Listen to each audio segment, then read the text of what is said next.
السلام علیکم ورحمۃ اللہ وبرکاتہ۔ محترم بھائی نے یہ دو پوسٹیں بھیجی ہیں جی، جن میں یہ بیان ہوا ہے کہ دعا جو ہے وہ آسمان اور زمین کے درمیان رکی رہتی ہے، یعنی معلق رہتی ہے، اس میں سے ذرا سی بھی اوپر نہیں جاتی جب تک کہ تم اپنے نبی کریم علیہ السلام پر درود نہیں بھیج لیتے۔ اچھا جی محترم بھائی، یہ یاد رکھے، یہ مشکات والی جو روایت ہے نا، جو آپ نے لکھی ہے مشکات کا حوالہ دے کے 938 نمبر، یہ روایت و سندن ثابت نہیں ہے، یہ ترمذی کے اندر 486 نمبر پر۔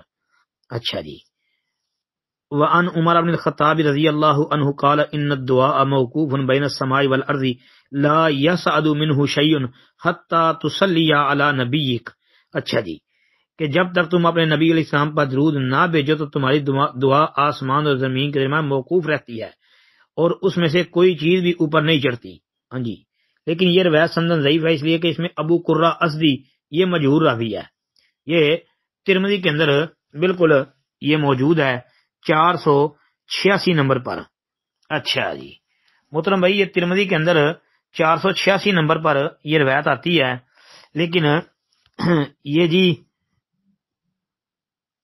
ابو قرہ اسدی کی جہالت کی وجہ سے یہ روایت ضعیف ہے۔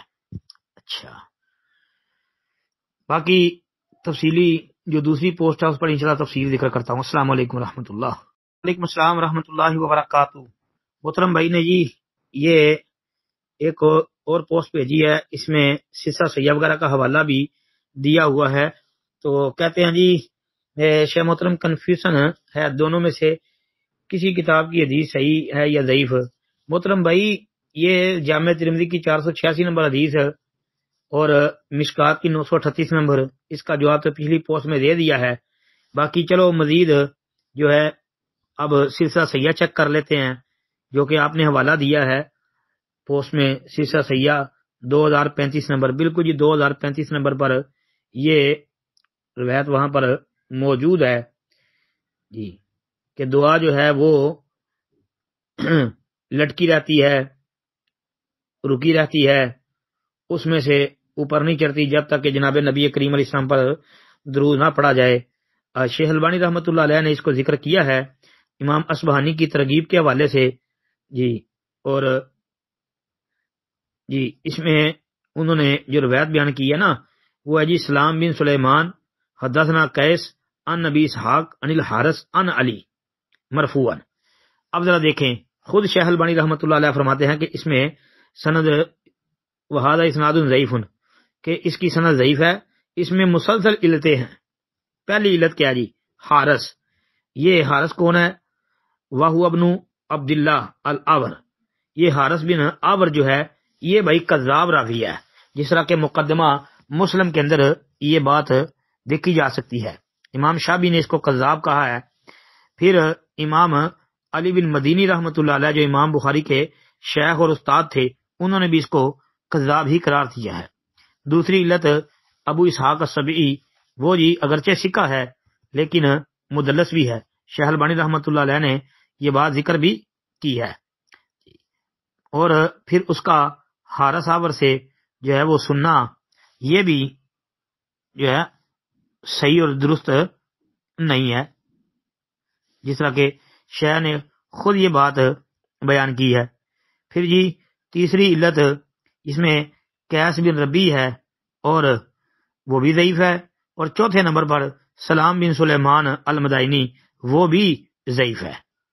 تو شیخ البانی رحمۃ اللہ علیہ نے دو علتیں بیان کرنے کے بعد تیسری اور چوتھی علت اس طرح بیان کی ہے کہ قیس بن ربی اور سلام بن سلیمان جو ہے ضعیفان، یہ دونوں ضعیف ہیں، ان دونوں کو ضعیف قرار دیا ہے۔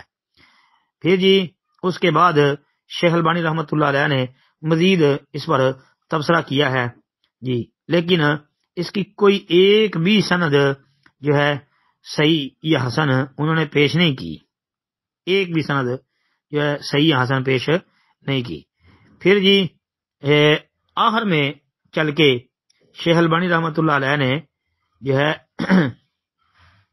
یہی روایت جو ہے ترمذی والی، اس کو انہوں نے ذکر کیا ہے بطور شواہد جی، ابو قرہ اسدی عن سعید بن مسیب ان عمر، تو پھر یہ روایت ذکر کی ہے اور ساتھ ہی آگے لکھ دیتے ہیں کہ وہ ابو قرہ مجہول۔ اب شیخ البانی رحمۃ اللہ علیہ نے اس کو بھی مجہول کہہ کے اس روایت کے ضعف کا بھی ذکر کر دیا ہے۔ تو لہذا بھائی صحیح بات اور راجح بات یہی ہے کہ یہ روایتیں کہ اگر درود نہ پڑھا جائے تو وہ دعا لٹکی رہتی ہے، معلق رہتی ہے، رکی رہتی ہے، آسمانوں پہ نہیں چڑھتی، اس طرح کی روایتیں جو ہے ہماری تحقیق کے مطابق جو ہے نا وہ کوئی بھی ثابت نہیں ہے، اور ان کو حسن قرار دینا یا ضعیف جمع ضعیف حسن کہنا یہ صحیح بات نہیں ہے۔ راجح بات یہی ہے کہ یہ ضعیف ہی ہے، یہ حسن نہیں ہے۔ تو البتہ یہ ہے کہ دعا جو ہے اس میں درود پڑھنا چاہیے، یہ تو کئی صحیح حدیثوں سے سمجھ آتی ہے بات، وہ مسئلہ الگ ہے۔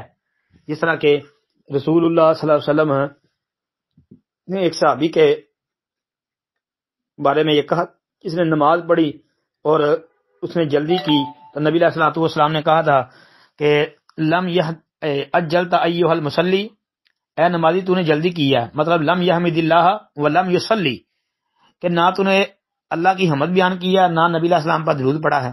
تو اس لیے دعا کے اندر درود تو پڑھنا چاہیے نا، پہلے اللہ تعالیٰ کی حمد و ثنا بندہ کر لے، پھر درود پڑھ لے نبی علیہ السلام پر، پھر بندہ جو ہے وہ اللہ تعالیٰ سے دعائیں کر لے۔ اور طریقہ تو ویسے یہی ہونا چاہیے، لیکن یہ کہنا کہ درود نہیں پڑھا تو وہ دعا معلق رہے گی، اب معلق رہنے والی بات ہماری تحقیق میں جہاں تک ہم نے غور و فکر کیا ہے وہ ثابت نہیں ہے جی۔ السلام علیکم ورحمۃ اللہ۔